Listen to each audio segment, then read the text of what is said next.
GBNews, Nadeem Zahawi has the Prime Minister's support following allegations about his tax affairs. The Conservative Party chairman's admitted he reached a settlement with HMRC believed to be almost £5 million following an error over a multi-million-pound shareholding in the polling company YouGov. Labour has called his position untenable, but Foreign Secretary James Cleverly says he believes Mr Zahawi has paid his taxes. I don't know any more details than what he has already put in the public domain. I don't think it would be right or proper for me to speculate or guess about any further details about his tax affairs. But he has been a successful entrepreneur, building a company which has paid tax, employing people who have paid taxes, and he has himself paid tax, a considerable amount, because he's been successful. At least 380 migrants have arrived in the UK on 10 small boats overnight, making it the busiest day of channel crossings so far this year.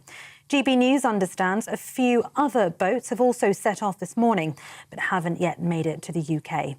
The boats were monitored by French naval vessels, which can only intervene if migrants get into trouble. Today's arrivals bring the total number of those crossing the channel this year to 530. TV, online and DAB Plus radio, this is GB News. I'll be back with more news at the top of the next hour.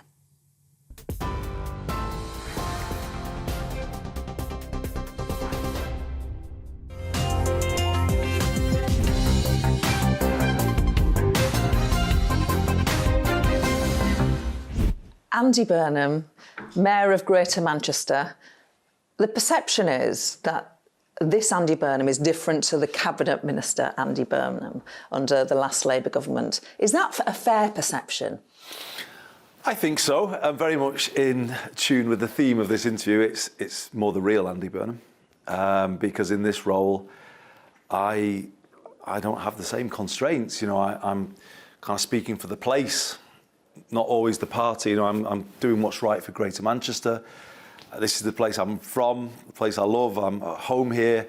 So, yeah, I think that just leads to you coming over in a different way. And I look back on my time in Westminster, Gloria, and I don't think people did see the real me because, like you, I guess, you know, we were loyal to the different leaders that we serve. And people use that as a sort of a criticism of me in that, oh, well, there was a bad joke doing the rounds recently, or a Blairite, a Brownite, a Milibandite and a Corbynite walks into a bar and the barman says, hello, Andy Burnham. Well, the fact that people tell that joke says something about them rather than me, I think, because it says that they were more factional in terms of their politics. I played the loyal game, if you like, and in the end, I guess that does have the effect of people not fully knowing what your real views are, but hopefully they can see them through the work I've done in Manchester.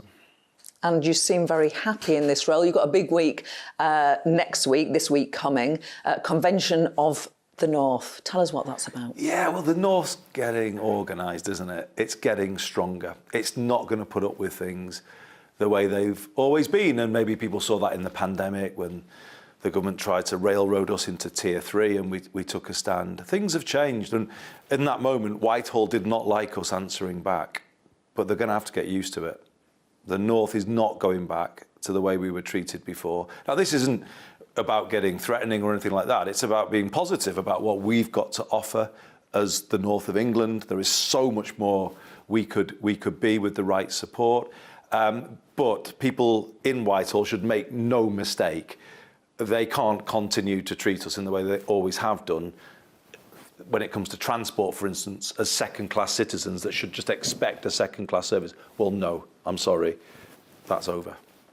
You got a good ally in Michael Gove, the Levelling Up Secretary? Well, I was his shadow in Parliament, so I was Shadow Education Secretary when he was Education Secretary, and we definitely didn't agree at that time, but we always got on. And I respected his sort of energy, if you like, as a minister. He gets things done. You know, he makes change happen, and that's what you want, surely, isn't it, in a government minister? Too many of them mind the paper clips and just they're there because they like being there and they like the idea of it. Whereas Michael actually uses it to try and get things done. And as he's gone on, I think both of us have kind of come a bit more together. And I think because we've got quite significant experience of British political life, I think we can see what's wrong with it. And it's funny that we're actually converging together on the solution, which is more devolution of power out of Westminster and Whitehall. And so it's a pleasure to work with him at times, actually. And you know, I don't mind saying that, because he goes about things in a good way. He listens. Not every minister on any side does that, but he does. And I'm hoping within let's say a month or so, to have signed a new devolution deal for Greater Manchester with Michael and the rest of the government, because that would be a big sign that devolution is really coming into its own. What would you like in that deal? Well, there are three things that I think are critical if it's to have substance. So number one, on transport. I don't know if you've been following what we're doing here, but we're the first area outside of London to put buses back under public control, and that will happen this year. And the reason why that's so important is because you can then create a London-style system. Here it'll be called the B network, you know, the Manchester B, and it can't come a moment too soon, because you'll be able to tap in, tap out, take as many buses and trams as you like, and then only pay up to a certain level. And that will be a game changer here. Secondly, very quickly, we're bringing through a Greater Manchester Good Landlord Charter. We're getting serious about the need to regulate housing standards. Michael is very much in that space after the tragic death of Awab Ishaq in Rochdale last year. You know, housing standards, certainly in the private rented sector, but in the social rented sector as well, they're just not good enough. And we want to empower the public to hold their landlords to account. So we're bringing through a Greater Manchester Good Landlord Charter. We want powers to underpin that. And the main thing, and hopefully this will chime with viewers of GB News, the last area is technical education. We want to create the country's first integrated technical education system, where it works in the same way as the academic route, as the university route, i.e., kids who are coming through school have got the same clarity about what is there for them at the end of school from a technical education system that's working very much as one with our Greater Manchester employers and giving them high quality pathways into good jobs, because there are lots of vacancies out there in the labour market. So three big ticket things there, Gloria, that we're hoping will be in the devolution deal. Right, we're going to talk more about you now. Your mum was a receptionist at a doctor's surgery. She was. Your dad was a telephone engineer. You go to Cambridge University. So one part of your life, very strong influence, is a working class background. Then you go to this posh university. Which is the strongest on your identity? Well, it's the first, of course. You can't ever escape your background. So my mum was a phone operator at first, actually. You know, she used to do the old headset thing in the old days, and she met my dad at a telephone exchange. I was born in Liverpool. They were from Liverpool. And this is odd, isn't it, when you're the mayor of Greater Manchester? But when I was one, my dad got a job over here. So I grew up mainly in the Manchester area. And I'm absolutely, everything about me is from the northwest of England. You know, I love both cities, actually. And they have more in common probably than people realise. But, you know, I'm from this place. You know, my heart is here. I'm home at the moment. That's why I think people see the real me, because I'm, you know, where I'm myself, if you like, with family and friends. But the experience of going to Cambridge, I would never want to sort of deny it wasn't really important to me, because I was at university in the late 1980s, and people will remember what the Northwest was like in that era. I was growing up in the Lee area where I came to represent, and the miners' strike was a massive thing at that time. I leave the Lee area in 1988 to go to university, and I'm like, hang on a minute, is this the same world that I've come from? And I couldn't relate one to another. And for the first year or two, it was like, I just feared the tap on the shoulder. I just didn't think they would accept me. I would be thrown out. You know, eventually sort of started to feel my way there. But the big thing that happened while I was at university was Hillsborough. So I was in my Easter break in my first year, a big Everton supporter, as people might know. I was back home. I was in the pub with friends who were Liverpool supporters who were going to Hillsborough. I was going to Villa Park. Liverpool were going back to the same ground where they'd had problems the year before, because everyone knew that ground was unsafe. Everyone who'd been and stood on the Leppings Lane terrace as I had done. And the next night I was back in the same pub after being at our game, and we saw people return from Hillsborough utterly traumatised. You know, and then within days, obviously, certain newspapers were blaming the supporters rather than what we knew to be the truth. So all of that happened. Then I go back to Cambridge for my summer term, and literally it was like it hadn't happened. Or to the extent they commented on it, they would parrot the line that, those supporters must have been. And it was like that experience, Gloria, I guess, has been defining for me throughout my life, and was also true of my time in Westminster. I kind of always felt like kind of an outsider in Cambridge, an outsider in Westminster to a significant degree, trying to understand how that world could help the world that I really was from and cared about, and always finding it hard to relate one to the other. But that's in some ways very much my story. I've tried to live in both of the worlds that are within this country, and it's a very hard thing to do. And actually the only way to make it better for the future is to make this world here have the same standards and opportunities as people take for granted in the South. You were an altar boy at a local Catholic church between the ages of about 7. Not a very good one. Ages of about 7 and 10. Does faith play a big part in your life? It does, from a sort of background, I guess, in terms of values, the kind of the way it roots you, particularly from a Catholic upbringing point of view. You kind of have the guilt is still there if it's kind of in there, isn't it? But there's something about that upbringing that is kind of quite, sort of within, isn't it? And it never goes, even if your kind of views in terms of belief sort of go over time. No, that had a big impact on me. I was an altar boy.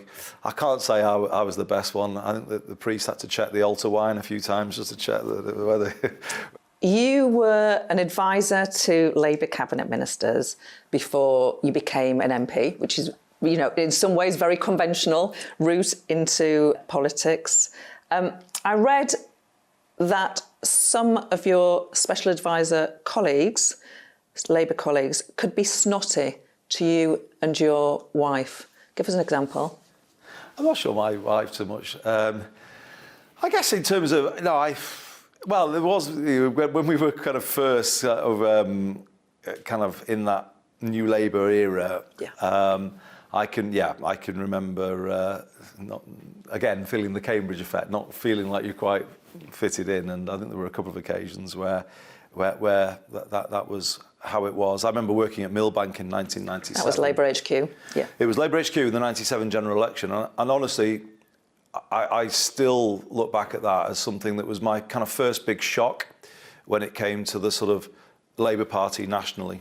It was a very London-based operation. They weren't bad people, but that was a big experience, really, of really understanding how in life, connection and upbringing and accent and all of those things does matter, when certainly in that London world, be it in politics, media or whatever, as you know as well, and you've thought the same, haven't you, in your life? Yeah. I always wanted to work for Labour Party in 97, but I couldn't get a job. But it's not about me. Well, I was lucky. It was pretty elitist, though. I think we both agree.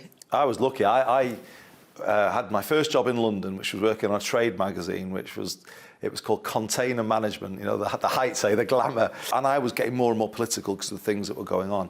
And I remember being at work one day saying, I just really want to work in politics. And the person who was next to me the next day said, well, why don't you? My stepmother's an MP. Why don't you apply to work for her? And it was somebody called Eleanor Mills, who was stepdaughter of Tessa Jowell. And to cut a long story short, I did. I applied, and that was life-changing. In the end, the danger of people from the north, I guess, is we do ourselves down too much, don't we? We feel that chip on our shoulder too much. The truth is there's many great things about this country. It still can open doors for you that you never thought you would go through. Yeah. Now, Labour has a problem with working class voters. You only need to look at the seats that were lost in the last general election. I don't think it's controversial to say that. How would you articulate Labour's problem with working class voters? I think it's about focusing on the issues that they care about and that they experience every day, and prioritising them and talking about them in the way that they would talk about them. I mean, a good example is here, the focus we've put on bus services. When I was in Parliament 16 years, I can barely remember, can you? Someone from our side standing at the dispatch box saying, I'm going to make a big issue about reforming buses. Never heard it once. And yet, you come back here as mayor and everyone's like, sort the buses out, Andy, they're an absolute mess, cost of bus travel. And it's one of those things where, I've kind of hoped people have felt the power of devolution, because at the last mayoral election, I did talk very directly to that issue. And in my kind of speech after winning, I said, why is it that a bus ticket in Harper Hay, Greater Manchester, can cost twice as much as one in Haringey, London? Absolutely. So there's an unfairness from a sort of social class point of view, because people lower down the income scale tend to use buses. But they're also much more expensive here in the north than they are in London. Deal with the issues that actually affect people directly and come up with policies that will benefit them. Are they doing enough of that, cutting through to people? The Labour leadership? I don't think any of the parties at the moment, if we're being honest, are really cutting through to the extent that is needed, given the feelings people have got about life at the moment. And I don't think this is a moment for sort of, business as usual in terms of the way politics is conducted and the kind of framing of the way it's always been conducted, that the Labour Party kind of almost has to go along with the agenda as set by the media. I think this is a moment where people are in a crisis situation in terms of their finances, and they look around and they see trains that don't work, but the companies who run them are getting bailed out to the tune of hundreds of millions. They look at a situation where energy was all sold off, and now they have to pay thousands for their bills, whereas in other countries that's not the case. People look at housing and where everything was broken up and sold off. I honestly think the public are saying, well, hang on a minute, that stuff has not worked. It's not worked for the vast majority of people, and it's a bad place to end up in the middle of a cost of living crisis, because people can't afford the basics, they can't afford the essentials. Final question. You stood for the Labour leadership in 2010 and again in 2015. Obviously, you didn't become Labour leader. Could it be third time lucky? Well, I'm not planning to go back. I mean, I'm happy where I am. And let me say, maybe this is an exclusive for you. I will be running for a third term as Mayor of Greater Manchester. I love what I'm doing here. I think what we're building here is a big part of the answer to make British politics work better. And that is more power in the hands of a place like this. This place is amazing, Greater Manchester. The people here, the kind of passion that people have got, the identity. You give a place like this more power, it's unbelievable what it can do with it, and hopefully we're already showing that. The energy, I think, is in what we're doing, not necessarily in what Westminster is doing at the moment. We're the ones who are bringing forward the biggest act of levelling up in this Parliament, and it's called the B Network, that London-style public transport system. So I'm not walking away from that. I'm going to be standing for a third term as Mayor of Greater Manchester. What the future holds beyond that, I honestly don't know. I have said I wouldn't rule out going back at some point, but to make it clear, I would like to see Keir Starmer as the next Prime Minister of this country. I want the Labour Party to bring through some of the changes that I've touched on in this interview. I hope that will be a Labour government that really does get that power out of Westminster, and that's a bold policy that they've been talking up more and more recently, which is great. But later down the line, after all of that has happened, I'm not going to say that I'm going to rule that out, because I guess, having been in Westminster all of those years, now having done this for almost 6 years, I feel I know a lot of the changes that this country needs. Fascinating. Frank, always great to talk to you and listen to you. Andy Burnham, thank you. Coming up is the Conservative MP for Thurrock, Jackie Doyle-Price. I would say, actually, that my class probably has held me back more than my sex, in truth. Coming up, Ian Duncan-Smith. I think it's important that you do occasionally, if you want, rebel. I think there's nothing less interesting than somebody who never rebels in the whole of their life and then goes through rising without trace to the extent that they end up being in power. I never think that's particularly exciting.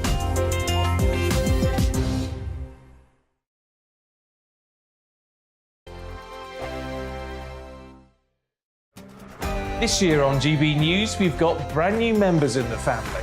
Join us. Across the entire United Kingdom, we cover the issues that matter to you. GB News will always stay honest, balanced and fair. We want to hear whatever is on your mind. And we don't talk down to you. The establishment had their chance. Now we're here to represent you. Britain's watching. Come join us on GB News, the People's Channel. Britain's news channel. Monday to Thursday, 9 p.m. till 11 p.m. Join me, Dan Wootton. I'll bring you the sharpest takes and hottest debates. Do you not believe in prison? I don't believe in prisons. I'm completely stunned. I guarantee you there'll be no spin, no bias, no censorship. I actually was personally quite offended by it. And no reason to go to bed. So I guess they've always been quite woke. That's Dan Wootton tonight on TV, radio and online. Monday to Thursday from 9 p.m. till 11 p.m. on GB News. The People's Channel, Britain's news channel. We are GB News, and we'd like to say thank you to each and every one of you for bringing us your conversations, for helping our great nation find its voice. We are here for you on radio, television, and online, across England, Scotland, Wales, and Northern Ireland. It's not the BBC, you actually get your facts right. We are proud to be GB News, the People's Channel, Britain's news channel.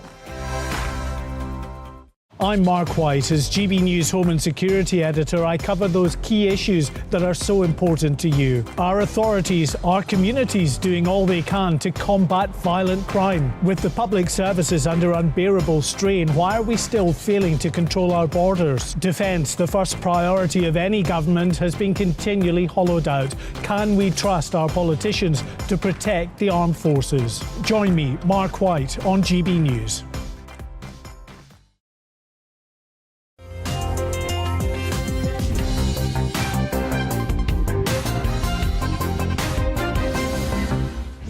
Jackie Doyle-Price, I think we got elected at the same time, 2010. Yeah, indeed. 2010. Your mum worked at Woolworths. Your dad was a builder's labourer. Not many stories like that in Parliament. Does there need to be more? Absolutely. I mean, Parliament should really reflect the composition of British society, and I'm afraid for too many long it's been full of white, male, middle-class lawyers. And we need a more diverse set of voices. And I think actually one of the reasons that our politics has panned out over the last few years with Brexit, with the change in the red wall stroke blue wall, whatever you want to call it, is very much because of that. And I think increasingly, thankfully, actually the Conservative Party is having a much more broader based set of voices. And if anything, the Labour Party is becoming more and more metropolitan and middle class. Do you think your working class heritage, your South Yorkshire accent, do you think it's held you back in politics? I think it holds you back generally in society, in truth, because our society works for the pointy-elbowed middle classes. I would say actually that my class probably has held me back more than my sex, in truth. But again, I think the more that we are seen to be sort of striking through those glass ceilings, the more we can take people up with us, and ultimately it should be for everyone to aim high and become the best that they can be. That's real social mobility, actually. Do you think there's a class ceiling in politics? Like most professions, people, like attracts like, doesn't it? And of course, for a game that's been played by historically actually lawyers more than anyone else, there's still a preponderance of them. But increasingly we can break through, and there are some very strong voices. And actually the people who leave most impact are the ones who are a bit different. So you grew up in a council house in Sheffield. Your working class parents wanted to buy that council house, and that triggered your interest in politics, I read. Just tell us a bit about that. I did. So I was about 14. So as you'll recall, that's when we start to get a bit agitated about the things that are happening around, so I think a bit angry. My parents wanted to buy their council house, and at that time, Sheffield always has been a very Labour area, and it was led by David Blunkett, who at that time was very seen as one of the left-wing firebrands. He's less so these days, actually, much more centrist. But the Labour Party were ideologically opposed to selling off council housing, so they did everything they could to make that more difficult, and it just pricked an interest in me. I thought, I've been taught here that the Labour Party is for the party of the working classes, yet here are my parents working hard, trying to do the right thing, wanting to better themselves, and the Labour Party are getting in their way, and it's the Conservative Party that's offering them that opportunity. And so with that sort of pricked interest, that's when I started to properly explore politics more. And there was no turning back for me. I've been a Conservative campaigner ever since. And you've also been a close friend of Liz Truss for a long time, 25 years? Yes, more than half our lives. So, yes. I met Liz after she graduated from university, and we were both involved in Greenwich politics at the time for the Conservative Party. The London area, South London area. Yeah. Is there anything we don't know about Liz Truss? There's actually lots you don't know about Liz Truss, because actually she's a very private person, and what you've all seen is the politically driven Liz Truss. But privately, she's a very warm and thoughtful friend with a very tight family. And I mean, I'd say I've been privileged to call her a friend for very many years. I've just read one of the biographies of Liz Truss, well, the biography of Liz Truss, Out of the Blue. She likes a Sauvignon Blanc. Well, don't we all like a Sauvignon Blanc? Well, she's a human being, and again, I think this one of the difficulties is that, you know, our politics, you know, the way we report our politics is very aggressive. It doesn't actually give you much of an opportunity to be a personality, in truth. And in Liz's case, you know, she's been at the top of her game for more than 10 years. She's served in the cabinet all that time. And the truth is, I don't think people have seen very much of her. So, yeah, everyone sort of grabs these things like, oh, she likes a Sauvignon Blanc. Well, doesn't everyone like a glass of wine? I think Chardonnay, in my case. Yeah, indeed. I don't know if... I think while I was in Parliament, while we were in Parliament together, I think politics is... People really don't like politics and politicians. Do you have any... It's a big question, this. Any solutions, or do you get why politics and politicians are not trusted, liked? You seem like a feet on the ground sort of woman. That's why I'm asking you. I mean, if we look at what's happened in the last 2 weeks, where Sky have produced their Westminster accounts, which has taken what's publicly available information but packaged it in a way as to imply that members of Parliament are all on the take. And, you know, I sat and watched that and I just thought, this is really irresponsible, because actually, you know, you and I have sat in Parliament. Most of our colleagues are good, honourable people who just want to do better for society. And yet most of the reporting that we ever see, both in broadsheets and on TV, is trying to imply that we're all crooks, we're all crooked, we're all on the make. And it just isn't true. But I think that well has been poisoned since the expense scandal, when actually what was a cynical attempt in the, you know, long before you and I were in Parliament, was instead of giving MPs a decent pay rise, oh no, just get it all on expenses. It was a cynical act to hide it from public view, but it's poisoned politics for good. And I actually just wish that we all collectively realise in society that actually our politicians in this country are pretty good. We're actually quite lucky. And if we don't recognise that, we are actually diminishing the importance of politics. Because the truth is, what we have to do in Parliament in terms of holding the government to account, in terms of making good quality legislation, it is important work. And if good people are put off because they're always going to be accused of all kinds of things from doing that job, then we'll attract people who don't have those motives, and our law will be worse for it. I mean, I just think, you know, we as politicians also have to be a lot more confident about saying what we believe, rather than saying what we think will play.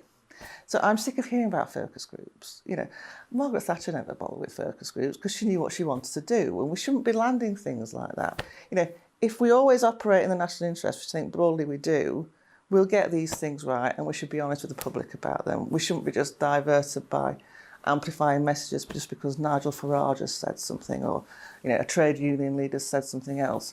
Stick to what's right and the public will trust us. More from Jackie Doyle-Price after the break. I think the whole debate about self-ID isn't centring women enough. There is a conflict of rights here, and we need to have tools for managing that.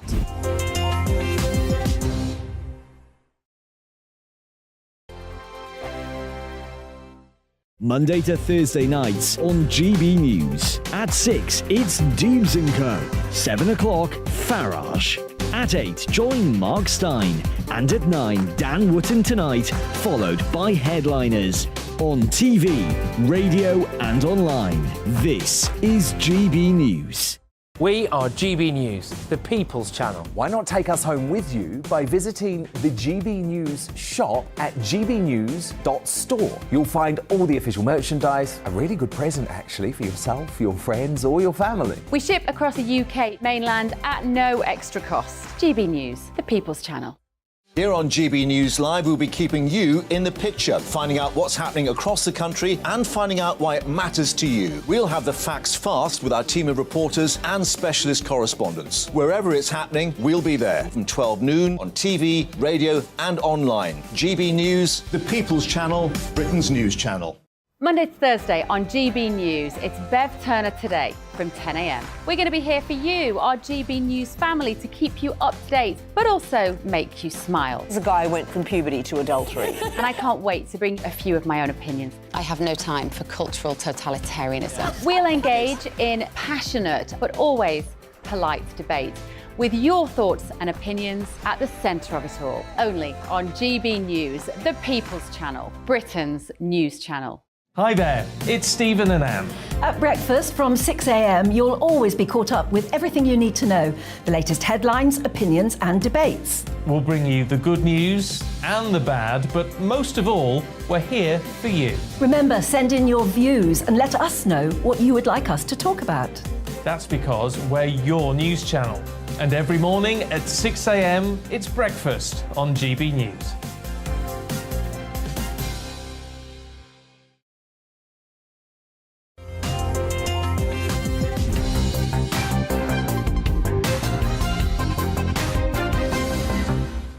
I want to talk to you about a speech you made in Parliament in December. It was about violence against women and girls. It was a very interesting speech. So I wanted to... There's a few things that I pulled out. We too often approach these issues from the perspective of the pointy-elbowed middle classes, and the most vulnerable in our society are left behind. Just to expand on that a little bit. I think that's true of all our public services, actually. If you take something like the NHS, the NHS when it was conceived was all about making sure that people got access to the healthcare they needed, that it wasn't dependent on income. It was all about making sure that we had vaccines and we had, tackling disease, because, in the early part of this century, people did die from poor living conditions. And that's how the NHS was conceived. And over time, our health has changed over time in any case, but so have the demands we've placed on it. And it is very much about making sure that we're satisfying the demands that people lobby for. And the fact is that some people are better at lobbying than others. And inevitably then, that starts to distort how things are allocated. So you see it in health, the idea that when we created the NHS, which was all about lifting people out of poverty and making sure that disease didn't kill, that we're actually now allocating resources for things like IVF, for all kinds of operations that you would never have even thought about as being life or death, if you like. Similarly with education, you've got, we've all seen how, your postcode affects the quality of education that you get. And ultimately, a system will react to those that shout loudest, and that is the pointy-elbowed middle classes. And in terms of violence against women and girls, if you look at our prisons, most of our women in prison have been victims of sexual violence. And we look back at things like Rotherham and so on, and for me, it feels like there is what you might euphemistically call an underclass, which more colloquially is referred to as chavs, which again is symptomatic of the snobbery that exists. And I think that our society, our political systems, just don't treat those people as fairly as they ought to. Our intervention as politicians, as providers of public services, should be about levelling those people up, not satisfying the middle class who shout loudest. Interesting. I just want to, just for the point of clarity, because I don't want you to get stick if it's been misinterpreted. You said things like IVF. That's reasonable that the NHS provides IVF. It's entirely reasonable. I just wanted to clear that for your benefit. It's an example.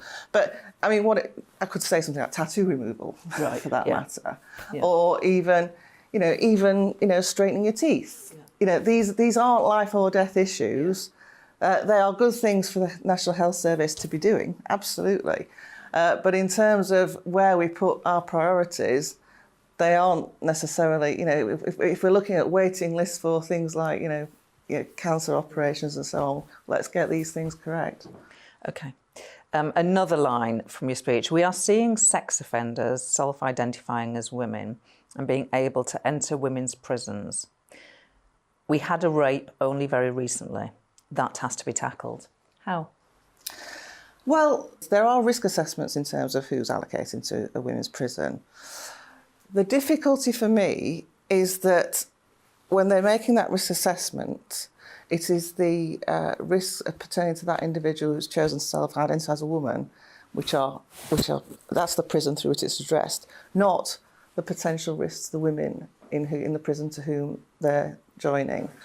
And there was a recent sex assault where the person had been risk assessed but still went on to cause issues within that facility.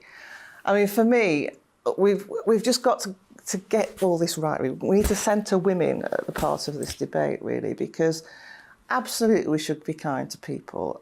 Absolutely we should allow people to live as they wish. But where that poses a risk to women, then that needs to be properly managed. And I think the whole debate about self-ID isn't centering women enough. There is a conflict of rights here, and we need to have tools for managing that. And at the moment, it's too much about rhetoric and talk of rights. And again, women come second place in all of these things. It's centering the men who are choosing to identify as women and not the women themselves. Are you a feminist? I never used to define myself as a feminist. I thought that the battles of feminism were over. Growing up in the 1980s, all women's lib had happened. I was able to benefit from that, but I increasingly find that actually, we still live in a patriarchal system, and the interests of men will always trump those of women if we let them. So I suppose the short answer to that is yes, I am. I didn't expect to have to be. Final point from the speech, which as I say, I found really interesting. I will not be happy until someone engaged in sex work who is murdered receives as much attention as a nice, pretty middle-class girl. Well, again, we're back to classes of victim here. It was very striking that when Wayne Couzens was arrested, was convicted for the murder and abduction. That absolutely changed the game, really, because it made people wake up to realise that anyone could be a victim. But the truth is, Gloria, as you and I know, prostitutes disappear every week, and no one pays a blind bit of notice. And the truth is that violence against women and girls is never acceptable, and women don't choose to go into sex work. It's something that happens to vulnerable women.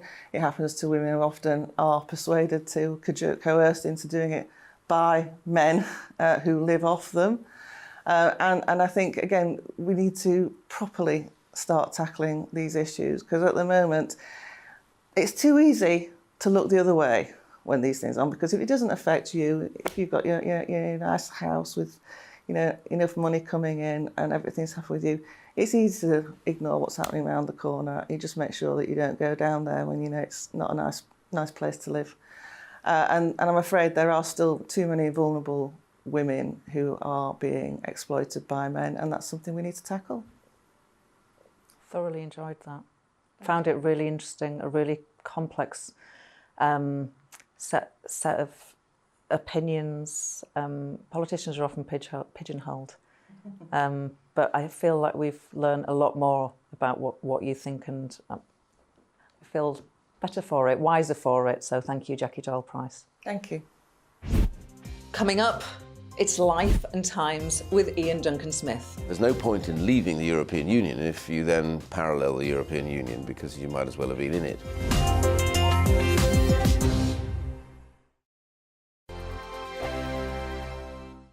Every morning from 6 o'clock, we'll wake you up with GB News Breakfast with all the stories you didn't know from the night before. So whether it's serious news, entertainment, or your own views from all over our great nation, we're here to kick off your day with a smile. And the national media should be reflecting and reporting what's happening here. You will notice the northwestern accents. Whether you're with us on TV, radio, or online, every morning it's breakfast from 6 a.m. Hope you can join us. We are GB News, right across the nation. You can get us on television, on radio, on digital. We're absolutely everywhere. Amazing! You see, amazing! You remind me of me in the European Parliament. But here's the most important bit. We are not part of the mainstream establishment. We think and speak just like you do. We are the People's Channel. Magnificent. That's really, really thoughtful. Come and join us on GB News, the People's News Channel.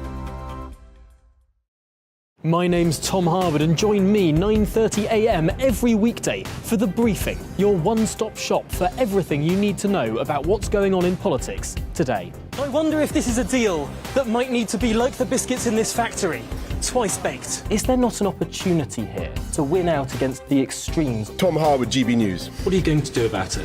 Things should have been done differently, and they certainly are being done differently. Don't miss it. The Briefing with me, Tom Harwood, 9:30 Monday to Friday on GB News. Join me, Nana Akue, Saturday and Sunday afternoons on GB News. Expect fiery debate and passionate discussion as me and my panel tackle some of the biggest topics hitting the headlines. It's a place for everyone's opinion. No one gets cancelled, but no one gets an easy ride. Oh, she's on it today! Be ready for conversations that are fierce, frank, and of course, fun. Every Saturday and Sunday afternoon from 4 p.m. on GB News, the People's Channel.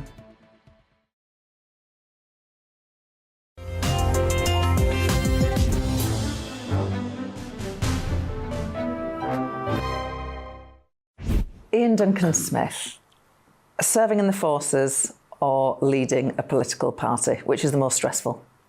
Well, I think leading the political party was, because as somebody once said to Churchill, well, this House of Commons is a great place because here are your party and over the other side are the opposition. He said, no, over there is the Labour Party, over here is the opposition.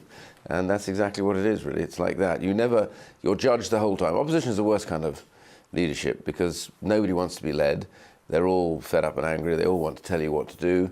And it's like herding cats, really, I guess. So apart from that, it was probably okay, really.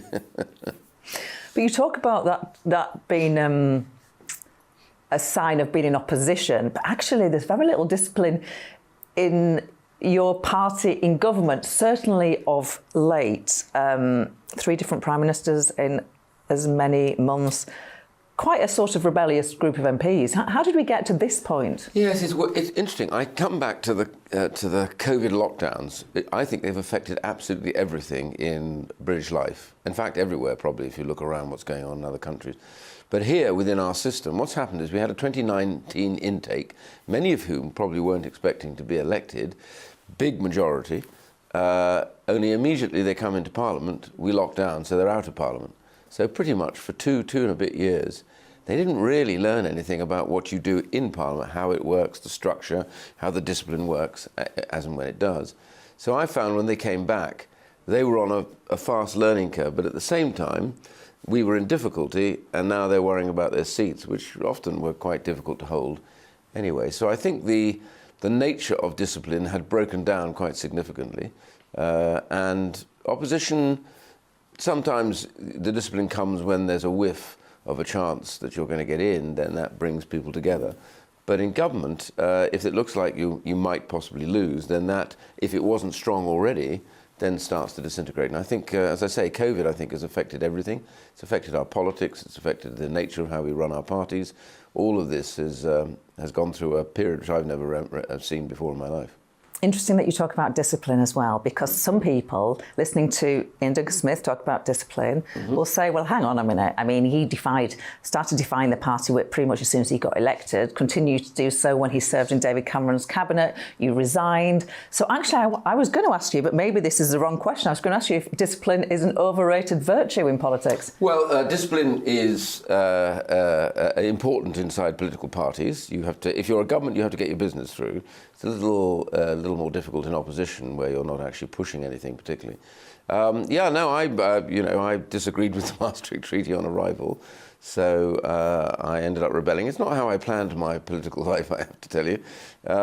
I pick my issues, but the realities in politics, I think it's important that you Do occasionally, if you want, rebel. I think there's nothing less interesting than somebody who never rebels in the whole of their life and then goes through rising without trace to the extent that they end up being in power. I never think that's particularly exciting. I mean, all the great leaders were rebelling at some stage.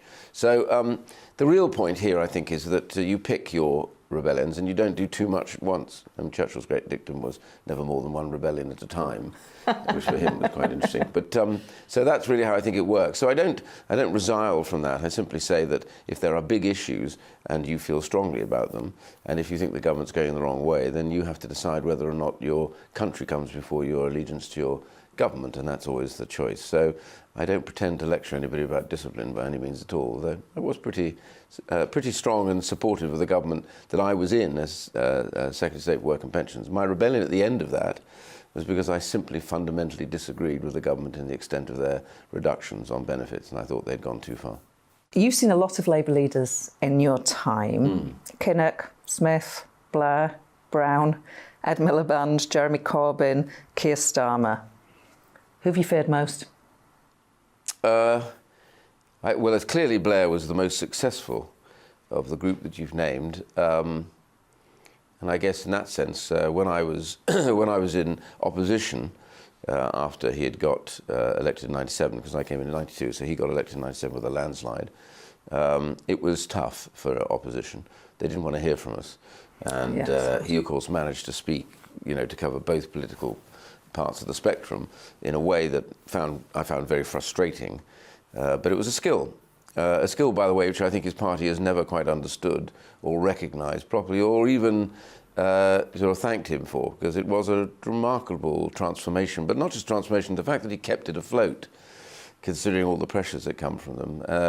On the other side, with Jeremy Corbyn later, shows you the distinct difference between elements of the Labour Party, is much, well, more so than there are in the Conservative Party in many ways. But so I thought he's probably the one that was the most successful, but also the one that the Conservatives must have feared most. And certainly I thought we needed to come to terms with what he was actually doing, rather than moaning and complaining that somehow he'd stolen our clothes, which was a mistake, really. Some of your former colleagues, Anna Soubry, Claire Perry, both former Conservative ministers, they've been very warm about Keir Starmer as a sort of grandee in the Conservative Party. Is your advice to just take those sort of things on the chin when former colleagues praise opposition leaders? Do you engage with it? Do you take it on the chin? No, I don't engage with it. I mean, the important word there is former. It's really important when they're sitting in the House with you, because that is a potential vote or a potential support or whatever. My general view is respect who the opposition leader is, respect that they may be doing quite a good job, and make sure that what you're trying to do is to do the right thing in government, but at the same time recognising at times you'll have to block off elements that the opposition has got something right on. And that's important. Blair was very quick about that when he was in his period opposing John Major. Anything half decent they took, and the rest of the time they spent pointing out just how hopeless John Major was. So, I mean, that's the classic way to run opposition. So you got lots of people coming out and saying they thought Blair was okay, etc. The key thing is to focus on why you want to be in government. I always think the problem for government, sometimes they want to be in government, but they never quite actually understand why they want to be in government. You have to have a clear agenda for change, and sometimes changing what you've already governed is the toughest thing altogether, to admit that mistakes have been made, things haven't gone right. We're in that sort of saga right now. I think former colleagues have the luxury of always being right. It's not the rest of us who actually are practitioners ever have the problem of. What's the biggest mistake that your party has made in the, 12 years of government, in your view? Well, I think the biggest mistake we've made is having voted for Brexit, having led to Brexit, having got elected with a landslide to deliver Brexit, we haven't delivered it in the way that we should have done. There's no point in leaving the European Union if you then parallel the European Union, because you might as well have been in it. My answer is always things like regulations, things like changes that are huge and could be very big, we should have got on with straight away, notwithstanding the fact we've hit the worst crisis that any government has hit since the Second World War, which is COVID, which has killed millions, levelled governments down to incompetence, etc. But we still had that underlying agenda which to deliver the benefits of Brexit, which is flexibility, the ability to do our own things, to change the regulations so that financial services, etc., could run much more smoothly. And by the way, there is a huge potential industry sitting here in the UK which could dominate the world, and that's medtech. I've spoken to scientists who did the delivery of the vaccines who realised, having voted Remain, that leaving actually helped them because we were able to make those regulation changes specifically for them. And they've said, this is it. This is the biggest industry that's going to grow. It could be dominant, bigger than financial services.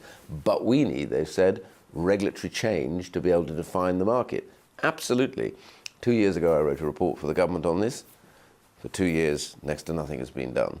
Everyone's distracted. But this alone could be so important to the UK that every scientific group, every medical company would come to the UK to do their development because they could use anonymised data from the health service, which is a huge resource, potentially giving the health service more money. All of these things are net positive, but it takes change. If we're going to be outside the EU, then we can't be the EU, we have to be the UK. Let me ask you about the incident that took place at Conservative conference last year. Just to quote your own words back, I got a traffic cone slammed onto my head. Got 3/4 of the way across the street you were crossing. I felt this blow on the back of my head and neck.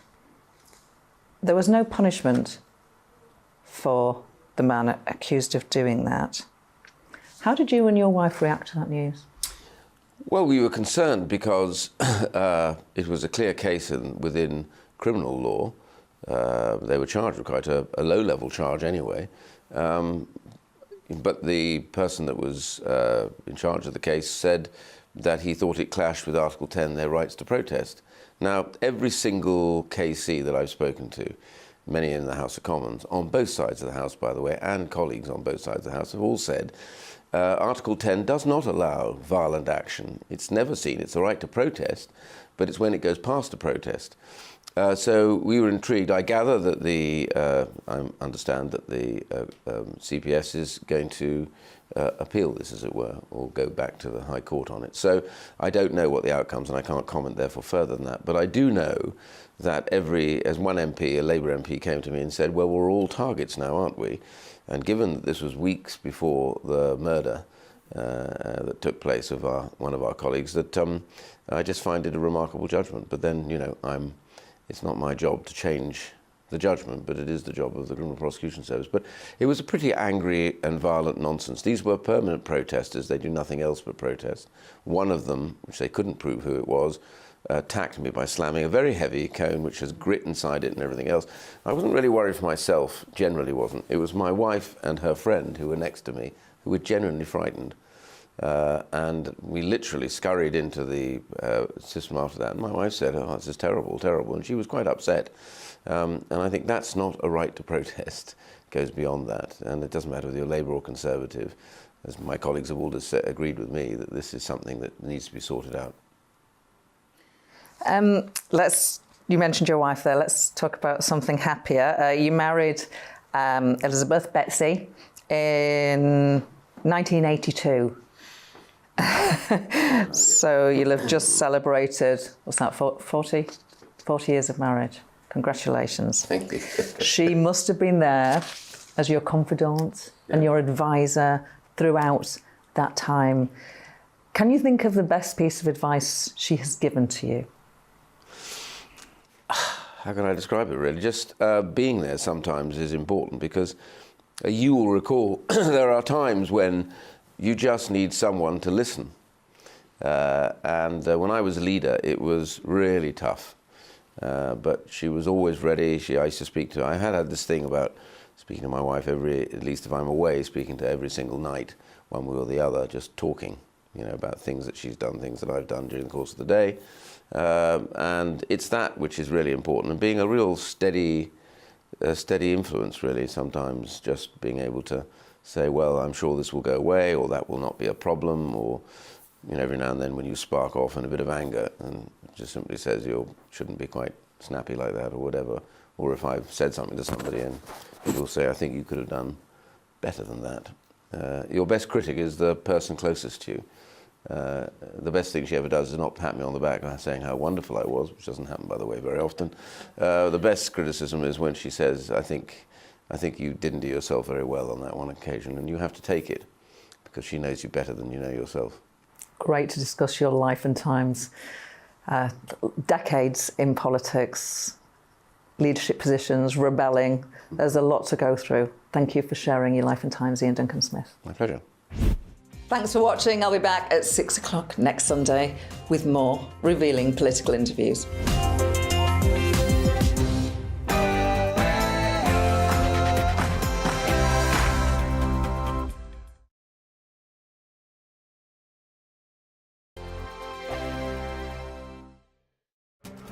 This year on GB News, we've got brand new members in the family. Join us. Across the entire United Kingdom, we cover the issues that matter to you. GB News will always stay honest, balanced and fair. We want to hear whatever is on your mind. And we don't talk down to you. The establishment had their chance. Now we're here to represent you. Britain's watching. Come join us on GB News, the People's Channel. Britain's news channel. Join me, Lawrence Fox, on GB News. Frank, fun, fearless and sometimes serious, much as I love a Friday night punch-up, what I really want is a battle of ideas. I want to look at things differently. I want to hear different voices and engage with your unique experiences. Every Friday at 7 p.m. on GB News. I'm Michael Portillo. Join me on GB News on a Sunday morning for topical discussion, debate, art